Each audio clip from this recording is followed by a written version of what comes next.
So I've had my Royal Enfield Continental GT for 1 year now. Let's talk about how that's gone for me. And this is a 2021 model, and I'm making this video in 2024, so I bought it at the end of 2023. And I paid $2,500 for this bike. It started life as the Black Magic edition, and through the power of buying shit on the internet, I have transformed it into what we see here today. Like I said, I paid $2,500 for it. I've got another $2,000 wrapped up in all the accessories that you're seeing here. So as you see the bike, this cost me $4,500. And at $4,500, this is probably the biggest scorching bargain I've ever had in my 40 years of riding motorcycles.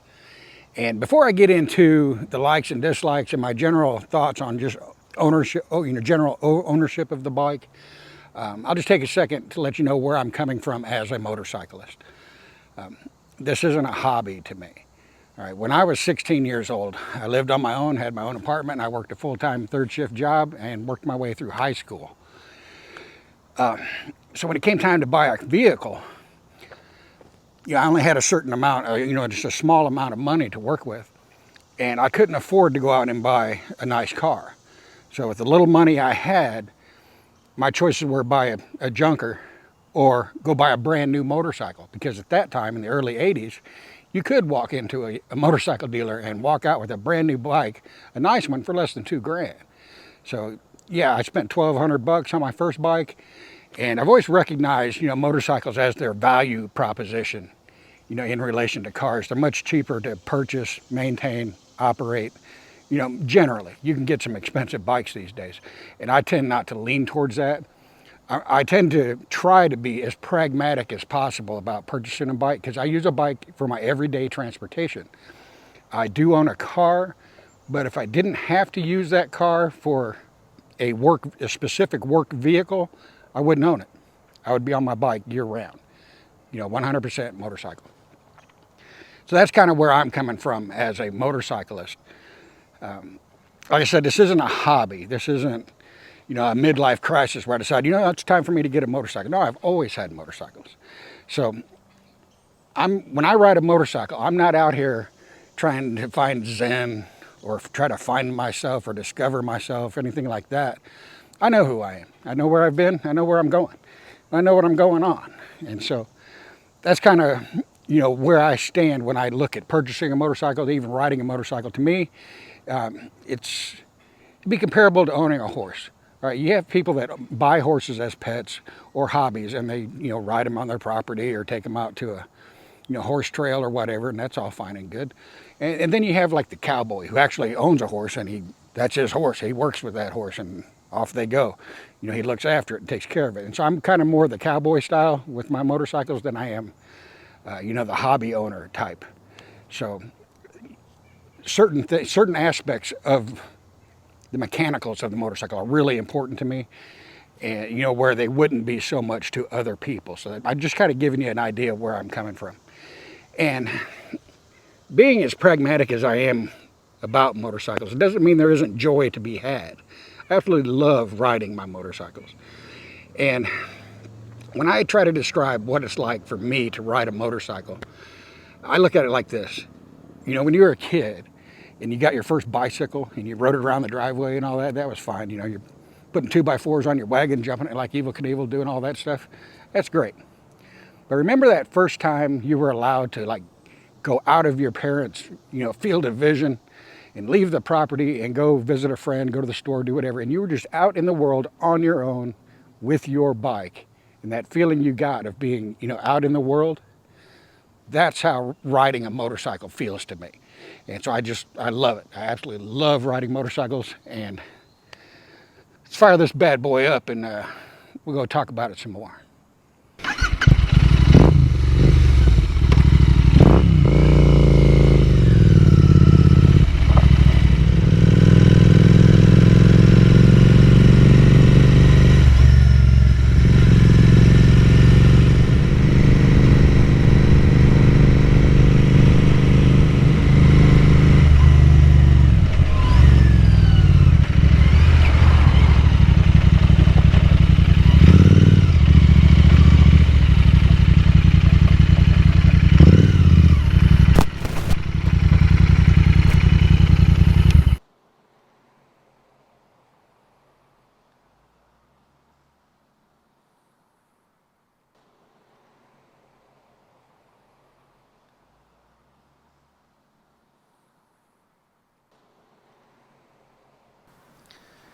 Now this thing had 3,000 miles on it when I got it, and I've put an additional 5,000 on it, so we're up to 8,000 miles now.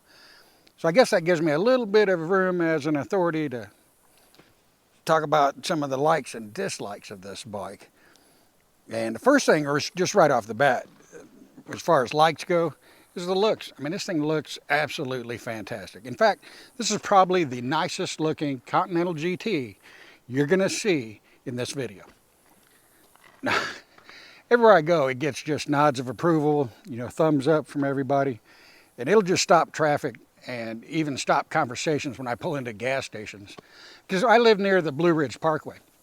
So if you live in a town along the Blue Ridge Parkway, you know that your gas stations are like meeting places for motorcyclists. And so every time I pull in just to get gas to go somewhere, there's usually a group of motorcyclists, you know, hanging out, coming down, that have come off the parkway or are heading back up there. And you can just see them, you know, messing with their bikes, talking and things like that. And when this pulls up, you know, they stop what they're doing and check it out and even come over and, you know, ask about it and things like that. People have asked me if I did like all the restoration work myself. You know, it just looks great. It looks old. I just love the looks of this bike. I think it looks just fantastic. And when it comes to the likes and dislikes, we'll start with the likes. One of the big things that I like about this bike is the engine. I'm a big fan of this 650 twin that Royal Enfield made. I think it's a great engine, and I think it's probably my favorite engine that they make. And when it comes to the power and performance of the bike, I said in the past that it has 0-60 time of I don't care and a top speed of just who gives a shit.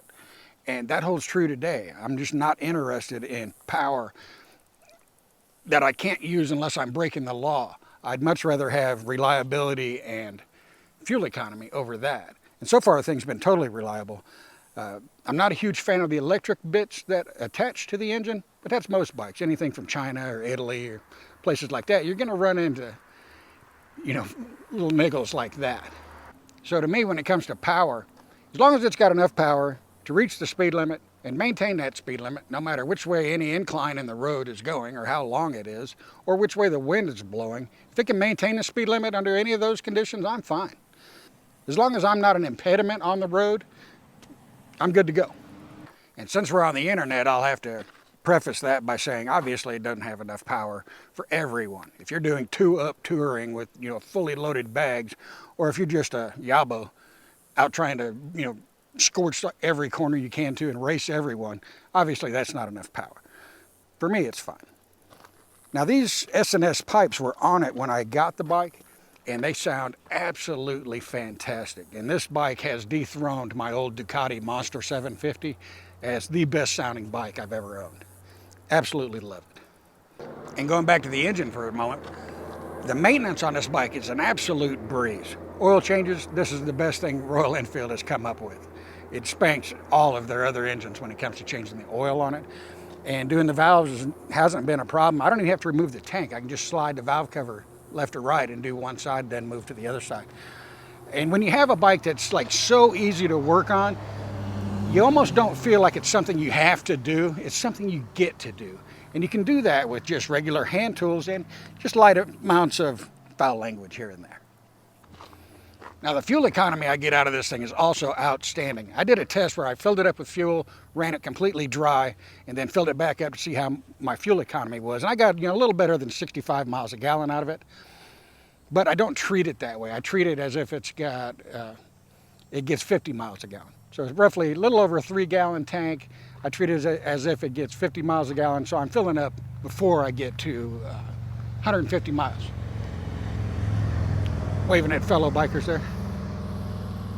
Now it does have a fuel gauge on it, but that's really just kind of a suggestion meter. It gives you a rough idea of how much fuel you have. It's not precise, especially when you first get on the bike. When you come out and start the bike and get on it, and you look at your fuel gauge, it'll say one thing, but a few blocks down the road, it'll tell you something completely different. So you don't know if you need to get fuel right away as soon as you get on the bike. You have to get down the road a little bit to figure that one out. And the reason I've got the luggage loaded up today is because I wanted you guys to see all the accessories that I've done to this thing, or all the accessorizing that I've done. And like I said, I've spent $2,000, maybe $2,100. I think I'm up to about 46.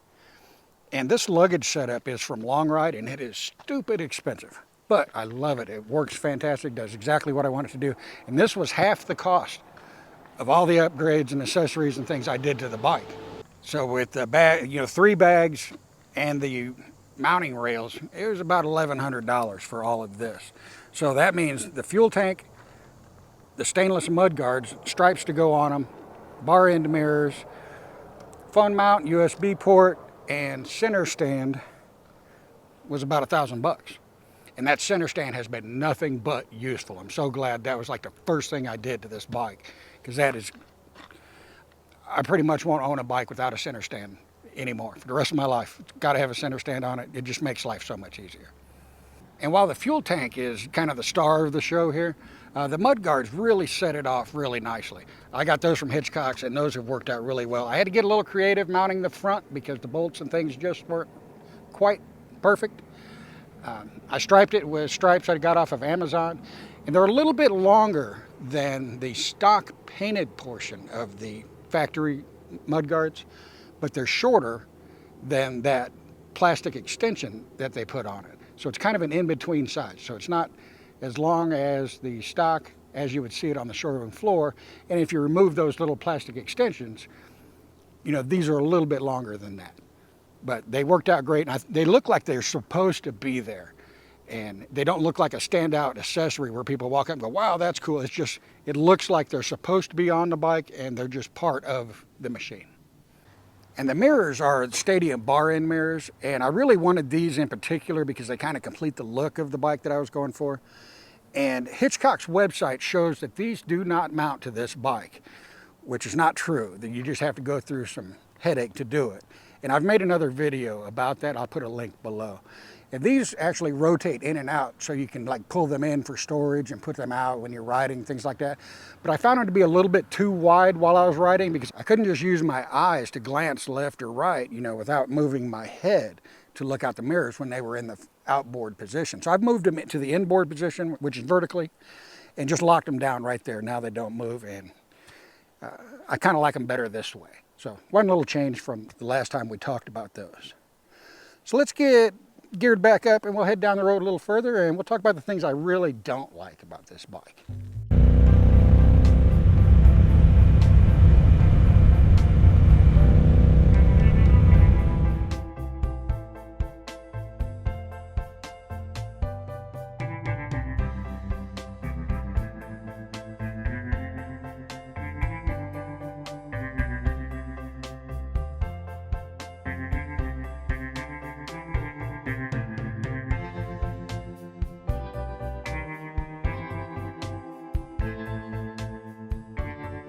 So we've come out to a mountain lake up on the Blue Ridge Parkway. We got us a crane spectating there in the background.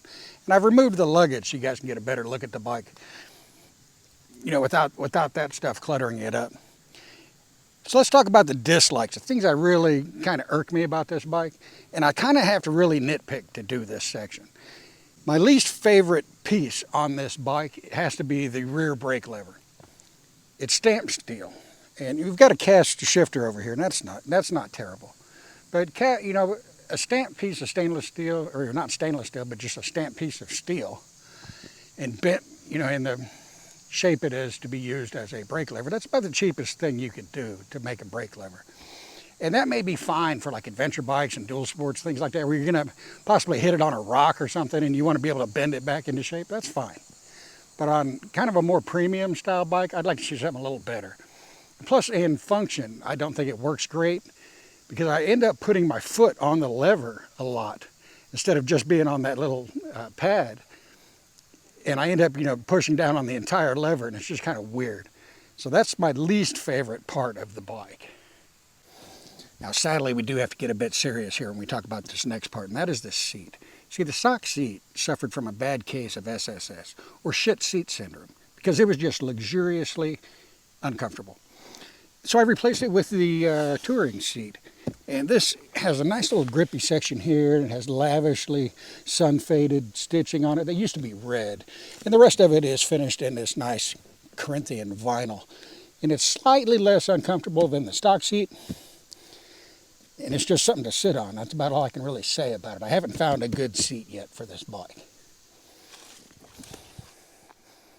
Now, I don't find this seat necessarily uncomfortable.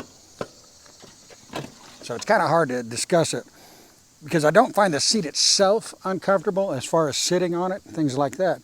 But spending time on it, I develop a case of the numbnuts after about 30 to 45 minutes or so. And so I end up having to stand up on the bike and go down the road looking like I'm waiting for a prostate exam to let the blood flow get back to my Jimmy. And that's about the only discomfort I get when riding the bike. I don't get any wrist or shoulder pain from, leaning forward or anything like that. I haven't experienced anything like that, even though I do have bad shoulders from military service and decades of factory work. I'm really surprised that I don't experience that. The only time I do is if I'm doing a long descent down a steep mountain road and it's, very long. Then I'm really kind of loaded up on the front, and that's about the only time I have that problem. And while most people are going to rave about the 6-speed gearbox, I'm not, for a couple of reasons. One, I don't think it needs to be a 6-speed. I think it could be a 5-speed and be just fine. I'm not a stickler for 4 speeds, 5 speeds, 6 speeds, whatever. However many speeds it's got, it needs to be geared properly for the RPMs you're running is the thing. And so the gear spacing is actually more important than the number of gears in the bike. And to me, this one is really good. 1st through 5th, fine. Get to 6th, it's more like an afterthought type of overdrive, really, because it only drops your RPMs by about 300, once you're up to cruising speed. And so that's, like I said, it could have been a 5-speed.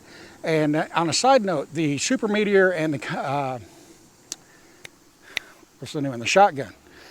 Now, even though they share the engine with the GT and the Interceptor, there's actually a difference because the Meteor and the shotgun actually have different internal gear ratios. I believe they've lowered everything from like 2nd to 5th, and it makes it more of a natural progression going into 6th than with the Interceptor and the Continental GT, which to me, kind of, like I said, it kind of feels like an afterthought. And shifting it from 5th to 6th, I hit kind of a wall on occasion where it feels like I've shifted up, but I haven't shifted all the way and it stops. And then I have to, give it a little more effort and clank, then it'll go in. That happens probably 25% of the time while riding the bike. Other than that, the transmission's been fine. I said, could have been fine as a 5-speed. A lot of times I forget that there's another gear for me to go into. And I don't need like a gear indicator or anything like that. I'm not worried about that sort of thing. Because as long as the bike's geared properly, you don't need it. The engine's going to tell you whether you're in the right gear or not. So, 6-speed, unnecessary. I'm good without the gear indicator. Now, a couple other little minor nitpicks. I have found like some cracking rubber in a few places like that. And the paint on this is kind of like my Himalayan. I noticed it on that bike too. The paint seems kind of soft, so it's easily scuffed. And I had to like put tank pads on my Himalayan because I scuffed the paint in this area, riding that thing off-road in one day. The first day I had the bike, I scuffed that up so bad that I had to polish the tank and buff that out and then put some protection over it. And the same thing goes for this one. I had a problem with my helmet. Pulled over to the side of the road, set my helmet on the tank, kind of fiddled with it, put the helmet back on, noticed that my tank has been just scuffed all to hell because of my helmet sitting on it. So I had to do some wet sanding and polishing on this one as well. So it seems like the paint is just a little bit on the soft side, so just be aware of that sort of thing. That makes tank pads almost a necessity.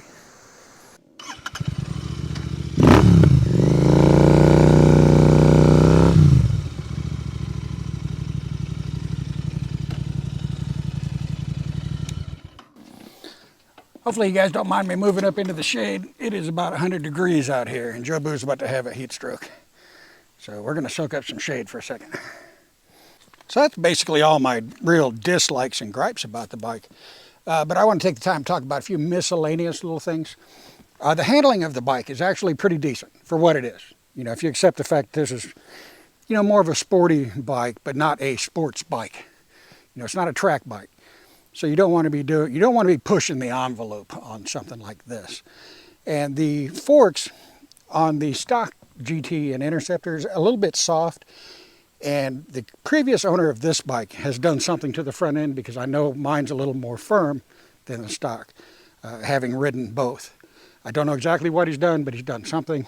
There are telltale marks, wrench marks on my fork caps, so something's been done there. And the rear suspension is not terrible. It's springy, it goes up and down, does its thing, absorbs bumps, but it could use some rebound dampening, because if you hit a good-sized bump in a corner, it can upset you a little bit and cause the seat to go to the optional brown colorway. Poo is coming out.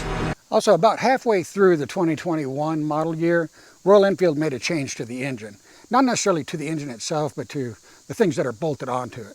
This has an air injection system on it for emissions. And about halfway through the 2021 model year, they eliminated that. So newer bikes than mine won't have that problem. And I also had to install a USB accessory port on mine. The new bikes that are out now, the current models, have the same USB port underneath the left side grip, just like the Classic 350 and Meteor 350 does, where the Shotgun and the Meteor 650 have it underneath the side panel, which is kind of a pain in the butt. Now, the only issue I've had with the bike running-wise was I was out one day and went to start the bike, and it acted like it was running out of gas. It was being starved of fuel. And I knew I had plenty of fuel, so something else was up. So I started troubleshooting, and the relays are underneath this panel here. There's 4 of them, and I swapped the starter relay with the fuel pump relay, assuming that if the fuel pump relay was bad, that it would cause the starter to not function. But when I swapped them, everything started working fine. So that's the only issue I've had with it, was something with that one relay, whether it be a stuck switch internally or a bad connection, something like that. But that's the only running issue I've actually had. Now, it's probably one of the outright coolest bikes I've ever owned. I mean, it just looks fantastic, and it's just got, that touch of class to it. And it's not an out-and-out pure performer either. Jason Bourne would probably walk right past this if he was trying to make a getaway and steal another bike before this one, because, the performance just really isn't there as far as pure performance terms go. But on the other hand, James Bond might just go out of his way to nick one of these.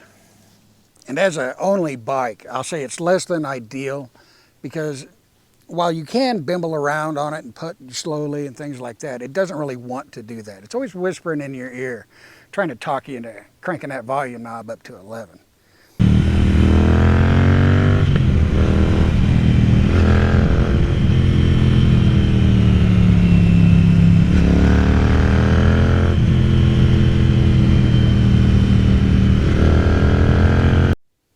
So I wouldn't mind having a second bike to go along with this one, for short little bimble rides to the store, things like that. Because every time I wheel this out onto the street, it feels like an event is about to take place, and I don't always want that. Sometimes less really is more. Now, that said, this bike is in no danger of ever being sold or traded in or anything like that. I could see another bike joining it in the stable, but not getting rid of this. I really, really like this bike. So, in the end, I could say this bike is less than perfect, but I absolutely adore it. And it would take some sort of catastrophe or natural disaster to pry this from my cold, dead butt cheeks.